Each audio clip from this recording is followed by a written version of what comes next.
கேழ்வரகு மாவு கஞ்சி எப்படி செய்யுதுன்னு பார்க்கலாமா? எல்லாரும் குடிக்கலாம் இந்த கஞ்சி. சாப்பிட்றதுக்கு ரொம்ப நல்லாயிருக்கும். சிம்பிளான 3 பொருள் வச்சு செய்யலாம். கேழ்வரகு மாவு, பால், சர்க்கரை இதை 3 வச்சு ஒரு கஞ்சி காசலாம். அது எப்படின்னு பாருங்கள். ஒரு பாத்திரம் எடுத்து அந்த கேழ்வரகு மாவு போட்டுட்டு நல்லா தண்ணி ஊற்றி கரைச்சிடணும். தண்ணியாக கரைக்கணும், திக்காக கரைக்கக்கூடாது. நல்லா கட்டி இல்லாமல் தண்ணியாக கரைச்சிடணும். இது மாதிரி கரைக்கணும். தண்ணியாக இருக்கணும். அப்போ தான் அந்த கேழ்வரகு மாவு வேகணும். இல்லைன்னா அடி பிடிச்சிரும் கட்டியாக இருந்தால். இப்போ எடுத்து வச்சு ஸ்டவ்வில் ஆன் பண்ணிடணும். ஸ்டவ்வில் ஆன் பண்ணிவிட்டு இதை மாதிரி கலக்கிட்டே இருக்கணும். இல்லைன்னா அடி பிடிச்சிரும். நல்லா கலக்கினே இருக்கணும். கொஞ்சம் ஒரு 5 நிமிஷத்தில் சீக்கிரமாக வெந்துடும். கையை விட்டுட்டிங்கன்னு வச்சுக்கோங்க, கலராமல் அப்படியே அடி பிடிச்சிரும். நல்லா இது மாதிரி நல்லா இப்படியே கலரிட்டே இருக்கணும். கொஞ்சம் விட்டோம்னா கட்டி ஆகிடும்.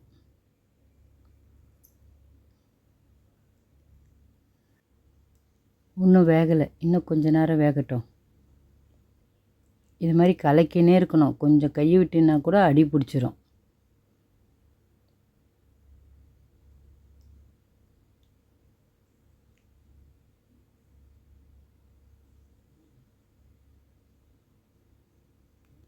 இது மாதிரி பாருங்கள்.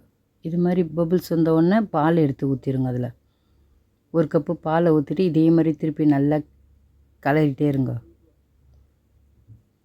பாலை ஊற்றினோன்னா இன்னும் சீக்கிரம் அடி பிடிக்கும். அதனால் நல்லா கலரிட்டே இருங்க. இதில் பால் ஊற்றினா கெட்டு போகணும்னு நினைக்காதீங்க, கெட்டு போகாது. காசின பாலை ஊற்றுங்க, பச்சை பால் ஊற்றாதீங்க.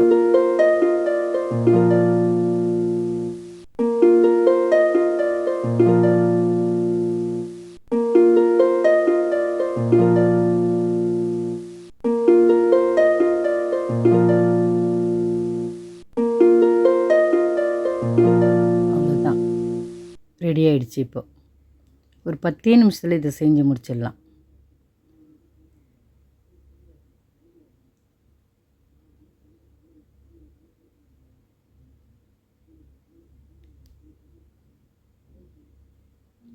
இப்போ சர்க்கரை வச்சுருக்கோம் பாருங்கள், அதை எடுத்து சேர்த்து அதையே நல்லா கலக்கிடுங்க. சர்க்கரையை சேர்த்துட்டு நல்லா கலக்குங்க. ஏலக்காவும் போடலாம், ஆனால் ஏலக்காய் போடாமே நல்லாயிருக்கும். இது சாப்பிடுது சூடாக சாப்பிட்டு பாருங்கள், ரொம்ப நல்லாயிருக்கும். இது சூடாக தான் குடிக்கணும். அப்படி இறக்கி வச்சிட்டின்னு வச்சிங்களேன், கட்டி ஆகிடும். அதனால் இது மாதிரி தண்ணியாக இருக்கும்போது குடிச்சிருங்க.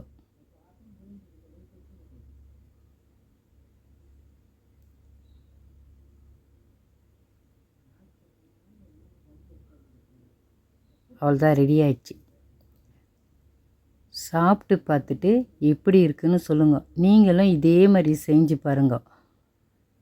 தினமும் சாப்பிட்டாலும் ரொம்ப நல்லது உடம்புக்கு. காலையில் இல்லை சாயந்தரம் ஏதாவது ஒரு வேளை சாப்பிட்டு பாருங்கள். 2 கிளாஸ் கூட குடிக்க முடியுது. காஃபியோட இதை குடிக்கலாம்.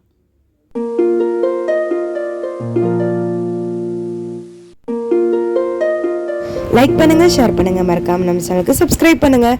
தேங்க்ஸ் ஃபார் வாட்சிங்.